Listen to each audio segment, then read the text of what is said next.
Connaissez-vous déjà l'histoire classique de David et Goliath? Mais saviez-vous que la bataille entre le jeune berger et le géant philistin n'était que le début d'une saga épique et peu connue? Dans la vidéo d'aujourd'hui, plongeons dans l'ombre de ce récit biblique pour révéler la vengeance ardente des frères de Goliath, une histoire d'honneur, de trahison et de quête incessante de justice qui se déroule en coulisses des textes sacrés. Cette histoire est célébrée comme un symbole de la manière dont la foi et le courage peuvent surmonter des obstacles apparemment insurmontables. Mais ce que beaucoup n'explorent pas, c'est ce qui s'est passé après la mort de Goliath, en particulier la réaction de ses frères.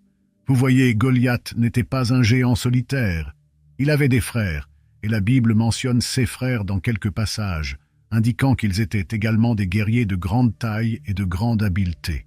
La mort de Goliath aux mains de David n'était pas un événement isolé. Elle a eu des répercussions profondes, surtout pour sa famille et son peuple, les Philistins.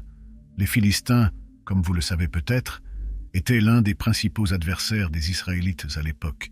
Ils étaient un peuple guerrier, souvent en conflit avec Israël. La mort de Goliath, qui était une figure éminente parmi les Philistins, a été un coup dur non seulement militaire, mais aussi moral. Les frères de Goliath et probablement d'autres Philistins ont vu sa mort non seulement comme une perte personnelle, mais comme une humiliation publique pour leur peuple. Dans de nombreuses cultures anciennes, y compris celle des Philistins, la vengeance était considérée comme une question d'honneur. Il était attendu que les proches de quelqu'un qui avait été tué dans des circonstances humiliantes cherchent à se venger pour restaurer l'honneur de la famille. Ainsi, le récit de la vengeance des frères de Goliath nous aide à mieux comprendre la complexité des conflits de cette époque. Ce n'était pas seulement une question de lutte territoriale, mais aussi d'honneur, de traditions familiales et d'obligations morales. À travers cette histoire, nous pouvons voir que les événements bibliques ont des significations qui dépassent le simple affrontement immédiat. Ils reflètent les tensions et les dynamiques sociales, culturelles et spirituelles d'une époque et d'une région. Comprendre ces contextes plus larges enrichit non seulement notre compréhension des textes bibliques, mais nous offre également des leçons sur la manière dont les conflits et les relations humaines sont intimement liés aux croyances et aux valeurs culturelles. Cela nous amène également à réfléchir à la façon dont, souvent, les actions d'une personne peuvent avoir des conséquences qui résonnent bien au-delà de son propre cercle immédiat. Comprendre la vengeance des frères de Goliath nécessite une plongée dans les normes culturelles, les valeurs familiales et les conceptions d'honneur dans la société philistine de l'époque. Dans le récit biblique, la mort de Goliath ne met pas seulement fin à un épisode de bataille, mais initie également un héritage complexe de représailles et d'honneur, profondément enraciné dans les traditions philistines. Dans la société philistine, tout comme dans de nombreuses autres cultures anciennes, l'honneur était un pilier central. Elle influençait les décisions personnelles, les relations sociales et même la politique étrangère. Goliath, en tant que champion des Philistins, portait une grande responsabilité.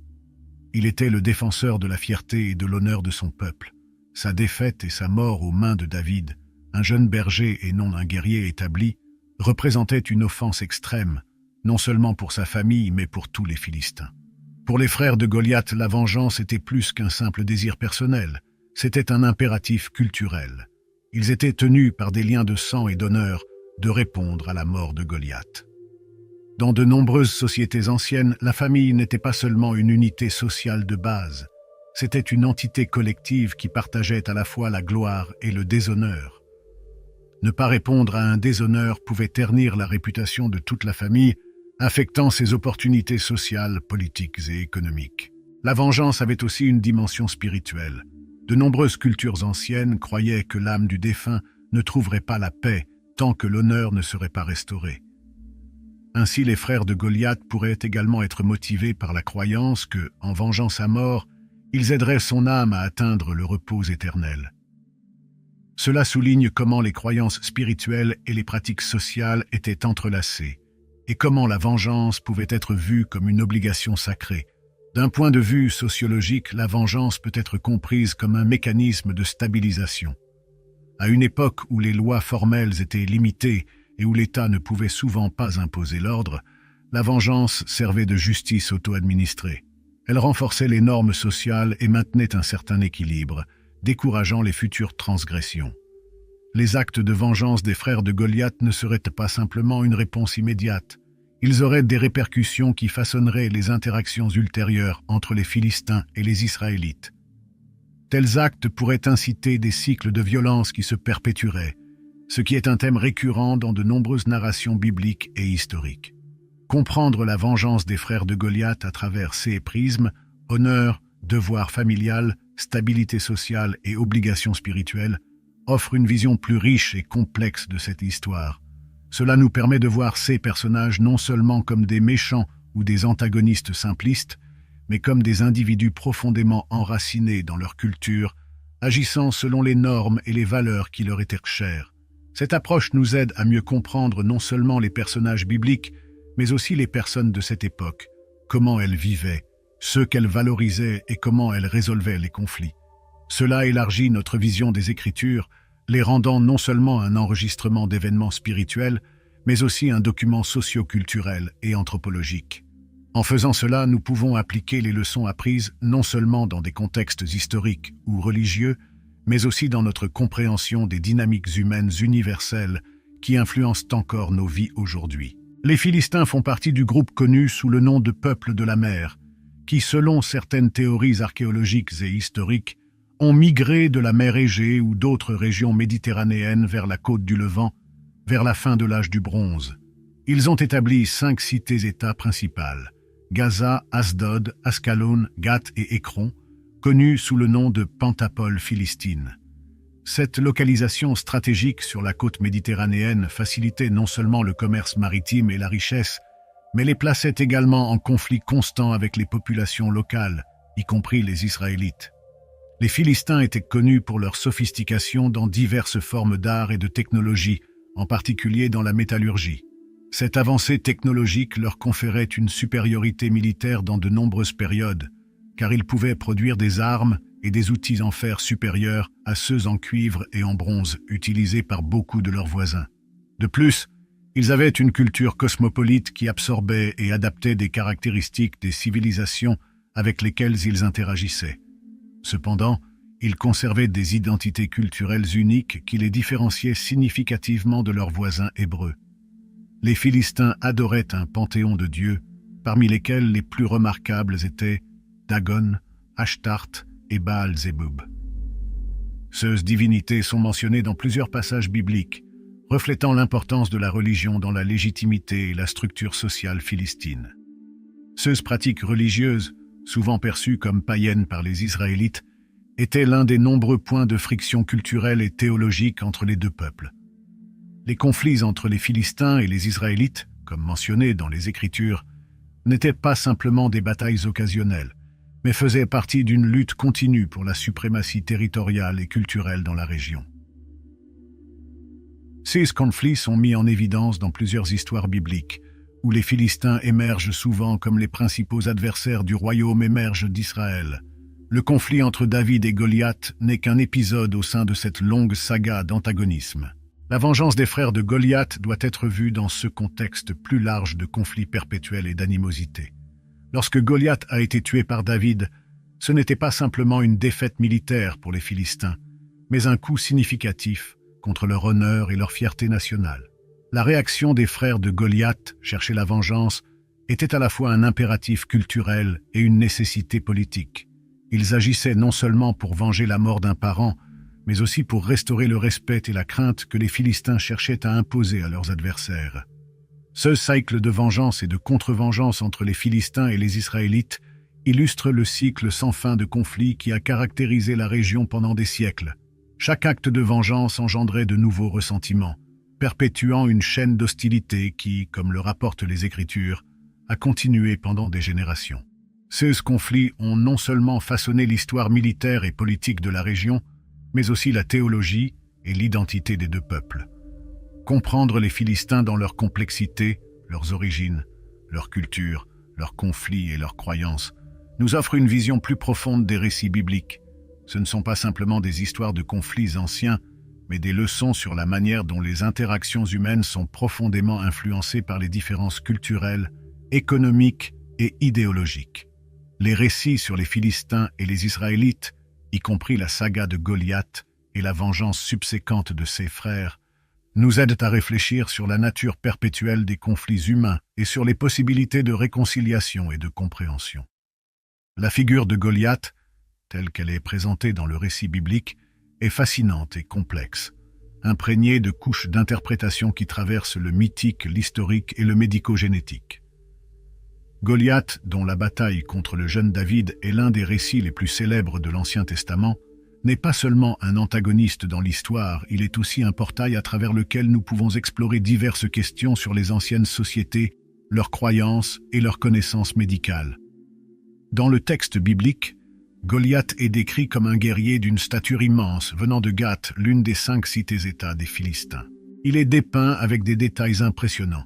Son armure pesait environ 57 kg et la pointe de sa lance pesait environ 6 kg, des dimensions qui suggèrent un homme d'une force et d'une taille extraordinaires.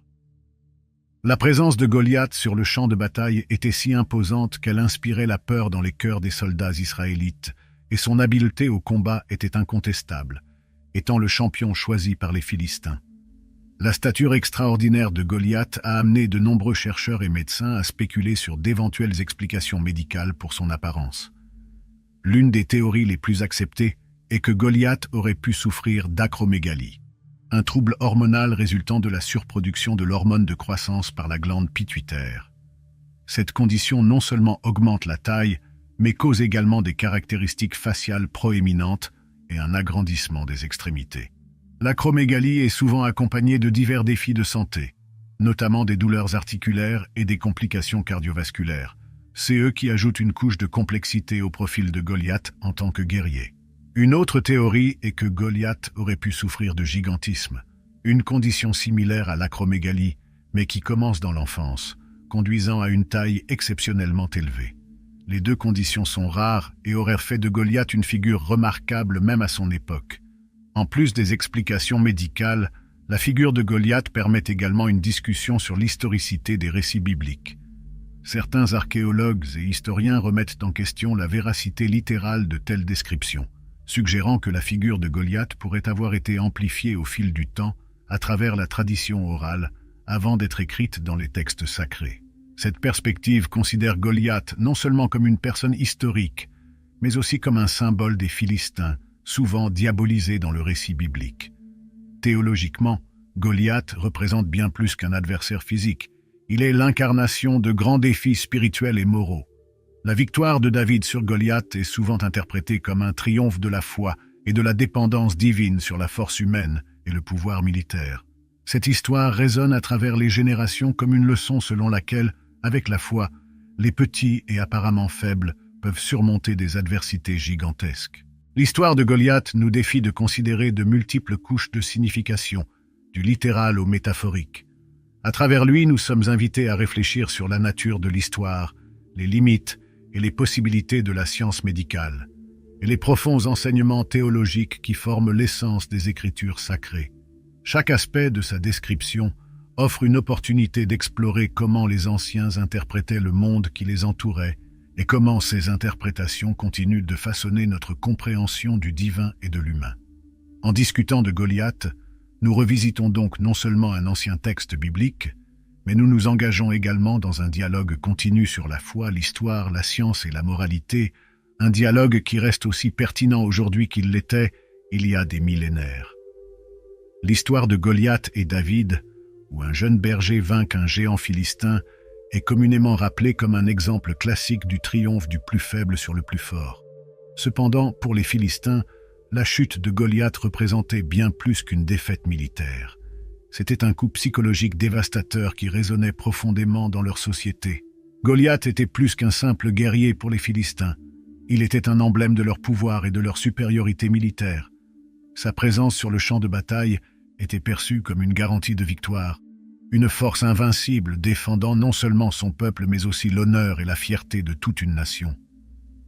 Lorsqu'il tomba devant David, l'image d'invincibilité que les Philistins cultivaient s'effondra. La surprise et le choc de cette perte furent ressentis non seulement sur le champ de bataille, mais dans toute la communauté philistine. Pour les frères de Goliath et leurs compatriotes, la défaite fut un traumatisme. L'image de leur champion terrassé par un jeune désarmé défiait tout ce qu'ils savaient sur la guerre et l'honneur. Dans des cultures anciennes comme celle des Philistins, où l'honneur et le statut militaire étaient fondamentaux pour l'identité sociale, le besoin de vengeance est devenu non seulement une réponse émotionnelle, mais un impératif culturel. La vengeance visait à rétablir l'équilibre et à assurer au peuple philistin que la force et la fierté de leur nation prévalaient toujours. Ce besoin de représailles n'était pas simplement une question de rétablissement de la morale militaire, c'était aussi une tentative de guérir une blessure psychologique. Chaque action ultérieure entreprise par les frères de Goliath ou d'autres Philistins peut être vue comme une tentative d'effacer l'humiliation de leur défaite et de réaffirmer leur place dans le monde en tant que peuple fort et redouté. La vengeance était donc à la fois un voyage personnel pour les proches de Goliath et une mission nationale pour restaurer la foi du peuple philistin en lui-même et en ses capacités militaires. De plus, l'histoire de Goliath et David transcende la simple narration d'un affrontement individuel. Elle illustre comment les événements historiques peuvent avoir des répercussions en couches, affectant les relations internationales, la morale interne et même l'identité culturelle d'un peuple. Pour les Philistins, la vengeance après la chute de Goliath était une manière de réécrire le récit, de transformer une histoire de défaite et de honte en une histoire de résistance et de résilience. Ce besoin de réécrire sa propre histoire est un thème universel, résonnant à travers les époques et les cultures, reflétant la lutte constante entre acceptation et résistance, entre reconnaître la défaite et lutter pour surmonter le stigmate qu'elle apporte. L'histoire de Goliath offre donc un aperçu riche et multifacette de la façon dont les événements historiques façonnent non seulement le cours des conflits, mais aussi les perceptions d'un peuple sur lui-même et sa place dans le monde. Comprendre le récit biblique du point de vue des Philistins, notamment à travers les frères de Goliath, est une tâche fascinante qui nous défie de voir au-delà du manichéisme courant dans les interprétations traditionnelles. Souvent, les Écritures présentent les Philistins de manière unidimensionnelle, comme des antagonistes ou des ennemis du peuple d'Israël. Cependant, en explorant les réactions et les motivations des frères de Goliath après sa mort, nous pouvons commencer à percevoir une couche de complexité qui humanise ce peuple, offrant une vision plus riche et nuancée des événements décrits. La mort de Goliath aux mains de David n'est pas seulement un moment de triomphe pour Israël, mais aussi un point de profonde tristesse et de crise pour les Philistins. Imaginer la scène du point de vue des frères de Goliath nous permet de saisir la profondeur de leurs émotions et la gravité de l'impact sur leur communauté. Pour eux, Goliath n'était pas un méchant, mais un héros, un défenseur de son peuple et une fierté pour sa nation.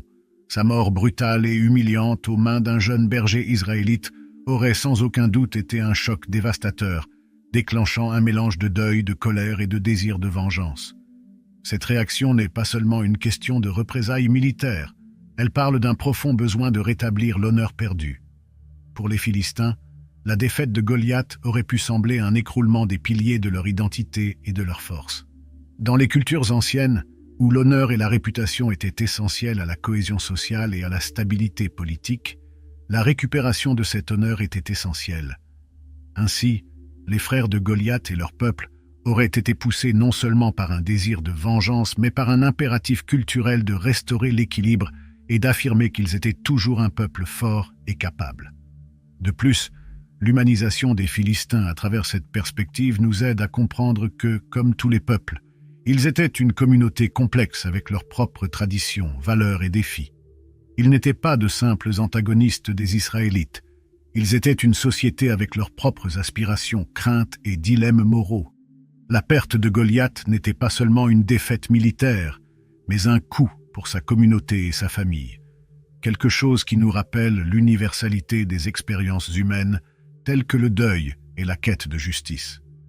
Cette approche plus empathique et inclusive nous permet, en tant que lecteurs modernes des Écritures, de comprendre de manière plus large et profonde les textes bibliques. Elle nous défie de voir les histoires non seulement du point de vue des vainqueurs, mais aussi de considérer les perspectives et les expériences de ceux qui sont souvent représentés dans un rôle adversaire. En faisant cela, nous pouvons non seulement en apprendre davantage sur le passé, mais aussi sur la manière d'appliquer ces connaissances dans notre compréhension des conflits et des relations humaines d'aujourd'hui, en reconnaissant l'humanité en tous les peuples, quel que soit leur rôle dans les récits que nous avons hérités. Le récit de la vengeance des frères de Goliath, bien que seulement brièvement suggéré dans les Écritures, offre une riche opportunité d'explorer les interactions complexes entre la théologie, la culture et les dynamiques sociales et politiques de l'ancienne Canaan. Cette histoire n'est pas seulement un récit de représailles personnelles, elle est profondément enracinée dans les croyances religieuses, les valeurs culturelles et les tensions politiques de l'époque, ce qui influence profondément la manière dont les récits bibliques ont été formulés et transmis. Théologiquement, la figure de Goliath et sa vengeance subséquente par ses frères touchent directement à la vision du monde et aux croyances religieuses des Philistins. Contrairement aux Israélites, dont la foi en un Dieu unique et omnipotent guidait leur interprétation des événements et façonnait leur réponse aux conflits, les Philistins adoraient plusieurs dieux, chacun ayant son propre domaine et son influence. On croyait que ces dieux exigeaient et valorisaient des actes de bravoure et de vengeance comme des démonstrations de force et de loyauté. Par conséquent, pour les frères de Goliath, la vengeance pouvait être vue non seulement comme un devoir moral ou social, mais aussi comme un impératif religieux, une manière d'honorer leurs frères sous les regards de leur Dieu et de s'assurer que leur propre communauté restait sous la faveur divine. Culturellement, la vengeance est souvent entrelacée avec des concepts d'honneur et de devoir. Dans les temps anciens, notamment dans des sociétés guerrières comme celle des Philistins, la capacité à répondre aux insultes ou aux défaites était un élément critique de l'identité et du statut social. Ce n'était pas seulement une question de fierté personnelle, c'était un élément vital de la cohésion sociale et de la stabilité politique. Lorsque Goliath a été vaincu par David, cela n'a pas seulement représenté une perte militaire, mais une grave déshonneur qui exigeait d'être restauré. Les frères de Goliath, en cherchant la vengeance, agissaient conformément à un code culturel qui considérait la réciprocité des actions, bonnes ou mauvaises, comme fondamentale pour l'ordre social et l'équilibre moral. Sur le plan social et politique, la région de Canaan pendant la période biblique était un terrain de conflits et de compétition constante pour les ressources et le pouvoir. Les Philistins en particulier étaient souvent en conflit avec les Israélites, et chaque affrontement était à la fois un différend territorial et une affirmation de la suprématie culturelle et militaire. La vengeance des frères de Goliath dans ce contexte peut être vue comme une stratégie pour réaffirmer le pouvoir et l'influence, non seulement face à Israël, mais au sein de leur propre communauté. La capacité de venger une défaite était un signe de force et de résilience, des qualités essentielles pour maintenir le pouvoir dans une région si disputée. Ces éléments théologiques, culturels et politiques sont essentiels pour comprendre comment les récits bibliques ont été formulés. Les écrivains bibliques, en racontant l'histoire de Goliath et la vengeance subséquente de ses frères, ne documentèrent pas seulement des événements historiques. Ils interprétaient également ces événements à travers une lentille théologique et culturelle qui cherchait à renforcer l'identité israélite et sa distinction par rapport aux autres peuples. Les récits mettant en avant la victoire de figures israélites sur leurs ennemis servent autant à inspirer qu'à instruire, offrant des modèles de foi et de courage présentés comme supérieurs aux pratiques et croyances des peuples environnants. En explorant l'histoire de Goliath et la vengeance de ses frères dans ce cadre plus large, nous pouvons voir comment la théologie, la culture et la politique s'entrelacent dans les récits bibliques, fournissant non seulement une histoire de conflits anciens, mais aussi des leçons qui résonnent spirituellement, moralement et socialement pour les communautés qui ont préservé et transmis ces textes à travers les siècles. Cette approche nous permet une compréhension plus riche et nuancée à la fois du texte biblique et des personnes qu'il décrit, révélant la profondeur et la complexité des interactions humaines dans un monde ancien. L'histoire de David et Goliath, ainsi que la vengeance subséquente des frères de Goliath, offrent une riche tapisserie de thèmes et de réflexions qui vont bien au-delà des événements narrés, abordant des questions universelles de rédemption et de pardon.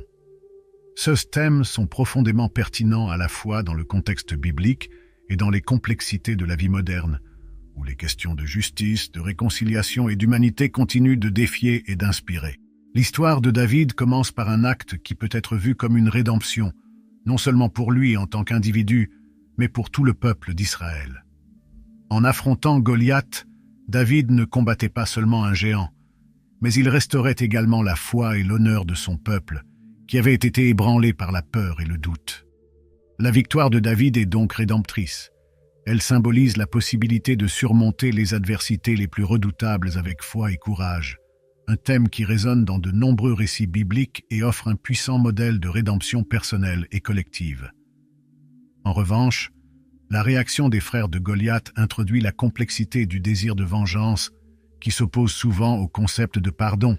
Dans le contexte biblique, la vengeance peut sembler justifiée et même nécessaire, surtout dans une culture qui valorise l'honneur et la rétribution. Cependant, le récit nous invite également à questionner les conséquences de la vengeance. Apporte-t-elle réellement la paix ou la justice attendue? Ou perpétue-t-elle simplement un cycle de violence et de douleur? Le pardon, quant à lui, est un thème qui émerge comme un défi éthique et spirituel dans le récit. Bien qu'il ne soit pas au centre de l'histoire de David et Goliath, les questions de pardon résident dans le sous-texte, notamment lorsque nous considérons les possibilités de réconciliation et de paix. Dans de nombreuses traditions théologiques, le pardon est considéré comme une force puissante pour la guérison et le renouveau. Il défie les individus et les communautés à regarder au-delà de la douleur immédiate et des injustices pour trouver un chemin vers une compréhension plus profonde et vers la réconciliation. Dans la vie moderne, ces réflexions sur la rédemption et le pardon sont extrêmement pertinentes. Nous vivons dans un monde où les conflits, tant personnels que collectifs, escaladent souvent par manque de compréhension et de capacité à pardonner. L'histoire nous encourage à explorer comment la rédemption peut être réalisée même dans les situations les plus difficiles et comment le pardon peut transformer les relations et les sociétés. Elle nous rappelle que, malgré les injustices et les douleurs, il y a toujours la possibilité de renouveau et de changement. Ainsi, en réfléchissant à ces thèmes anciens dans des contextes contemporains, nous sommes invités à considérer comment nos propres vies et actions sont alignées sur ces idéaux de rédemption et de pardon. Les récits bibliques, avec leurs histoires de conflits, de victoires et d'échecs, ne sont pas seulement des récits du passé, mais des miroirs à travers lesquels nous pouvons examiner nos propres choix et défis. L'histoire de David, de Goliath et la vengeance ultérieure des frères de Goliath offrent un terrain fertile pour cette introspection, nous encourageant à rechercher des solutions qui favorisent la guérison et la paix, tant dans nos vies personnelles que dans les communautés mondiales. Explorer l'héritage des géants mentionnés dans la Bible, tels que les Rephaims et les Anakites, nous ouvre une fascinante fenêtre pour comprendre à la fois le contexte historique et les symboliques profondes qui imprègnent ces anciens récits. Ces géants ne sont pas seulement des figures littérales dans des histoires de bataille. Ils représentent aussi les défis immenses et les forces puissantes auxquelles les Israélites ont été confrontés tout au long de leur histoire. Dans la Bible, les géants sont souvent trouvés aux marges des récits principaux, émergeant dans des contextes qui mettent en avant la conquête et la lutte pour la terre promise. Les Rephaims, par exemple, sont mentionnés plusieurs fois comme un peuple de grande taille, résidant en Canaan avant l'arrivée des Israélites. Les Anakites, un sous-groupe des Rephaims, sont décrits de manière similaire, mettant en évidence leur stature imposante et leur réputation de redoutables guerriers. Ces géants symbolisent les grands obstacles que les Israélites ont dû surmonter dans leur mission divinement ordonnée d'établissement dans la terre qui leur avait été promise. Chaque confrontation avec ces géants n'est pas seulement une bataille physique, mais aussi une épreuve de foi et de détermination. La présence de ces figures gigantesques élargit la signification des victoires israélites. Elles ne sont pas seulement des conquêtes militaires, mais des manifestations du soutien et de la bénédiction divin, renforçant l'idée qu'avec Dieu, le peuple d'Israël pourrait surmonter n'importe quel adversaire, aussi puissant soit-il. Du point de vue historique, les géants peuvent également être perçus comme des représentations des peuples que les Israélites ont rencontrés en entrant en Canaan. Ces groupes peut être perçu comme des géants en raison de leur culture avancée ou de leur fortification imposante, représentaient un défi significatif pour les tribus nomades d'Israël. Ainsi, la description des géants peut avoir fonctionné comme une métaphore de la difficulté de cette conquête, une façon d'exprimer de manière dramatique la disproportion entre les forces israélites et les obstacles auxquels elles étaient confrontées. Théologiquement, les géants contribuent à façonner le récit de la dépendance continue des Israélites envers Dieu, pour remporter des victoires apparemment impossibles. Ils renforcent le message selon lequel la foi et l'obéissance à Dieu sont plus puissantes que toute adversité matérielle ou défi physique. De plus, les récits de victoire sur de tels géants servent de puissants rappels des promesses de Dieu et de sa fidélité à aider son peuple à surmonter les obstacles. Pour les lecteurs contemporains, l'héritage de ces géants transcende l'Antiquité biblique. Il parle de faire face à des géants dans nos propres vies, qu'il s'agisse de défis personnels, sociaux ou spirituels. Tout comme les Israélites, nous sommes souvent confrontés à des obstacles qui semblent insurmontables, et les histoires de la façon dont ces géants ont été affrontés et vaincus peuvent offrir inspiration et courage. Ainsi, en réfléchissant à l'héritage des géants dans les récits bibliques, nous réalisons qu'ils sont bien plus que de simples antagonistes. Ils sont des symboles puissants des adversités, des défis à la fois, et des témoignages de la capacité humaine à surmonter de grands obstacles avec l'aide divine. Cette perception enrichit non seulement notre lecture de la Bible, mais nous offre également des perspectives précieuses pour affronter les géants de notre époque. L'histoire de David et Goliath, amplifiée par la réaction de ses frères et la présence persistante de géants tels que les Rephaims et les Anakim, transcende le récit d'une simple victoire militaire pour devenir une leçon profonde sur la foi et le courage. Ces thèmes, fondamentaux tant dans le contexte biblique que dans nos vies modernes, offrent des leçons précieuses sur la manière de relever des défis apparemment insurmontables. David, en affrontant Goliath, se distingue non seulement par sa compétence de guerrier, mais surtout par sa profonde foi en Dieu. Cette foi est la pierre angulaire de son courage. Il ne voit pas Goliath comme un géant invincible, mais comme un adversaire mortel qui défie le Dieu vivant. Le courage de David, donc, n'est pas simplement de la bravoure physique, c'est une manifestation de sa confiance absolue en Dieu. Il fait face à Goliath avec une fronde et une pierre, des armes insignifiantes aux yeux humains, mais renforcées par une foi qui transforme le champ de bataille en une démonstration du pouvoir divin. Les leçons de foi et de courage ne se limitent pas à David. Ses disciples, qui ont affronté de nombreux défis tout au long des Écritures, ont souvent trouvé leur force dans son exemple. Lorsque David choisit d'affronter Goliath, il le fait en tant que leader dont la foi inspire les autres. Cette inspiration est cruciale car elle montre que la foi véritable a un effet multiplicateur. Les disciples de David, voyant sa confiance en Dieu et son courage en action, apprennent à cultiver ces mêmes qualités. Ils apprennent que la foi en Dieu les habilite à affronter leurs propres géants, que ce soit sur le champ de bataille ou dans d'autres défis de la vie. Les leçons de foi et de courage qui découlent de l'histoire de David sont d'une pertinence éternelle. Dans notre vie contemporaine, nous sommes confrontés à une variété de géants, des défis personnels, des crises professionnelles, des questions sociales complexes, des maladies ou même des doutes internes et des peurs. Le récit biblique nous rappelle que, tout comme David, notre plus grande arme est notre foi. Le courage dérivé de cette foi ne signifie pas que nous n'avons pas peur, mais plutôt que nous choisissons d'agir malgré la peur, en ayant confiance que nous ne sommes pas seuls dans nos luttes. Réfléchir à l'histoire de David et Goliath, ainsi qu'aux actions de ses disciples et à la présence constante de géants dans les Écritures, nous encourage à regarder au-delà du littéral et à voir le symbolique et l'instructif. La foi de David et son courage sont des exemples de comment affronter les adversités avec confiance, non pas dans sa propre force, mais dans la force de quelque chose de plus grand que nous-mêmes. Ce sont des leçons non seulement de survie, mais de triomphe, non seulement d'affronter des adversaires, mais de surmonter des obstacles avec la grâce qui nous est donnée. Par conséquent, l'histoire n'est pas simplement un récit du passé, mais une lumière qui guide dans le présent et éclaire le chemin vers l'avenir, nous enseignant qu'avec la foi et le courage, aucun géant n'est trop grand à affronter. J'espère que vous avez trouvé de l'inspiration et des idées dans cette exploration sur la foi et le courage exemplifiés par David et ses disciples.